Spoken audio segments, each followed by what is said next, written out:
Senior सूबाई वज़ीर शजील मेमन पारां शहीद भुट्टो गज़ा बाबत ठारान ते पीटीआई जी मुखालफ़त जी मज़म्मत कई आहे।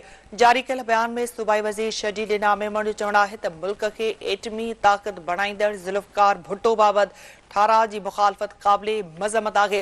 हुन चयो त शहीद ज़ुल्फ़कार अली भुट्टो पाकिस्तान जो मोहसिन आहे। हुन चयो त पीटीआई जी हुकूमत ख़त्म थियण ते इसराइल खे बि तकलीफ़ पहुती हुई। संदसि चवणु हो त पीटीआई इसराइल सां नमक हलाली करे रही आहे।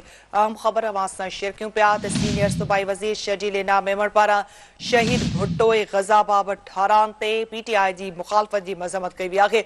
जारी कयल बयान में सूबाई वज़ीर शजील इना मेमन जो चवणु आहे त मुल्क खे एटमी ताक़त बणाईंदड़ ज़ुल्फ़कार भुट्टो बाबत ठाराह जी मुखालफ़त क़ाबिले मज़म्मत आहे। हुन चयो त शहीद ज़ुल्फ़कार अली भुट्टो पाकिस्तान जो मोहसिन आहे। हुन चयो त पीटीआई जी हुकूमत ख़त्म थियण ते इसराइल खे बि तकलीफ़ पहुती हुई। संदसि चवणु हुयो त पीटीआई इसराइल सां नमक हलाली करे रही आहे।